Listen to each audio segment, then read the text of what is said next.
collection is vaginally usually, and we need a light anesthesia. We use the operating theater of the IVF unit, and we need something like 20 to 30 minutes. The patient can go back home in 1 hour without any problem and come back in 2, 3 or 5 days if we arrive to the level of the blastocyst to have the embryo transfer. During the embryo transfer, we use ultrasound scan and we try to find out the right place to leave the embryos, and we use 2 embryos in case that we have a lady less than 40 years old, and ladies more than 40 years old, we use 3 embryos.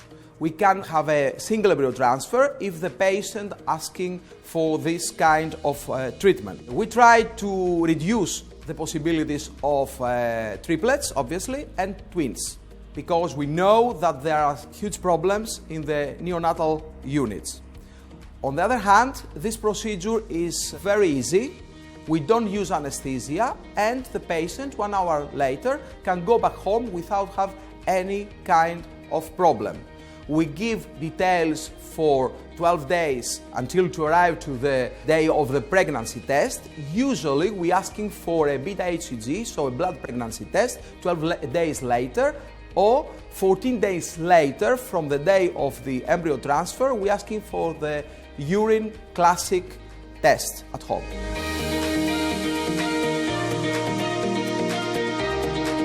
Well, we have a lot of diagnostic details concerning the in vitro development of the embryos, which is very important for the normal function of the laboratory.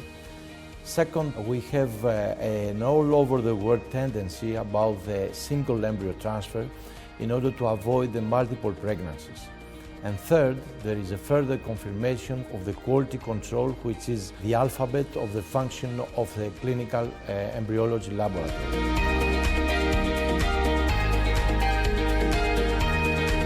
After doing a spermogram, and if the sperm parameters allow the application of the traditional or conventional IVF method in order to fertilize the oocytes, we do insist to use it because it is similar to the natural one, and because we give the opportunity to the oocytes to get their own in vitro maturation after the oocyte punction.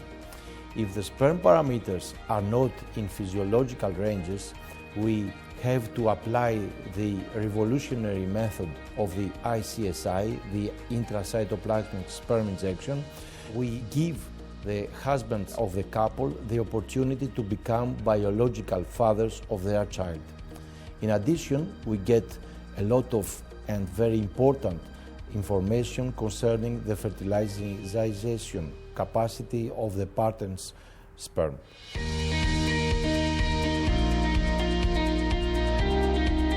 The modern method of freezing oocytes is the vitrification system. In my opinion, it is the second biggest revolution in the field of the clinical embryologist laboratory. All the clinical embryologists feel very safe and comfortable for the procedure of the oocyte freezing. It can help couples to maintain their fertility after a treatment for cancer, women to freeze their oocytes for career reasons or other personal reasons, couples to freeze the woman's oocytes when their husband has a problem to give a sample of sperm on the day of the oocyte punction, and in general women who have to freeze their oocytes in case of polycystic ovarian syndrome.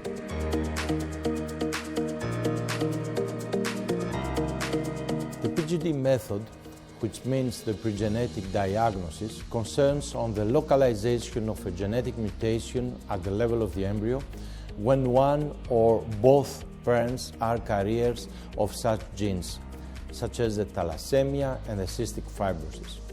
On the other hand, the PGS, that means the pregenetic screening, concerns on the localization of abnormalities at the level of the chromosomes, such as the number, the structure, the sex selection in case of sex-linked pathogen genes.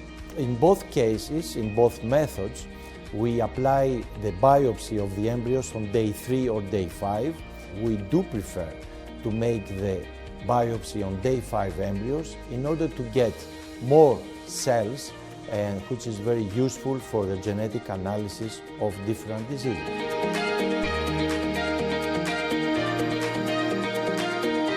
During the last years, and after the analysis of DNA code, a lot of physiological functions in human beings are linked to our genome.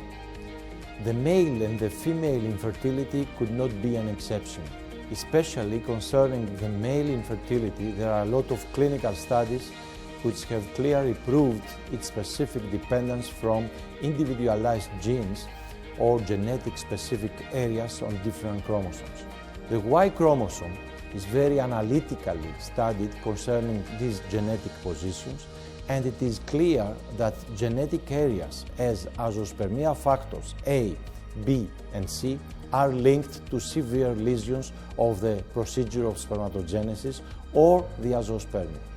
It is also very important to mention that illnesses dependent on gene mutations, like the cystic fibrosis or the syndromes concerning aneuploidies, like the Klinefelter syndrome or the Turner syndrome, are directly linked to human infertility.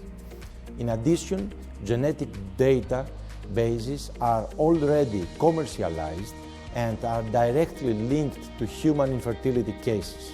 In all these cases, the genetic counseling is absolutely necessary in order to help the future parents to take the right decision concerning their offspring.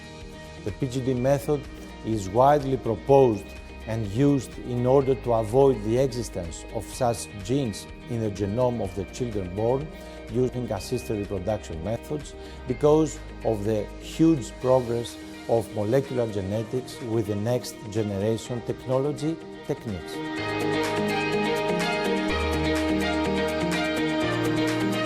Well, in general, the individualized approach could make the difference.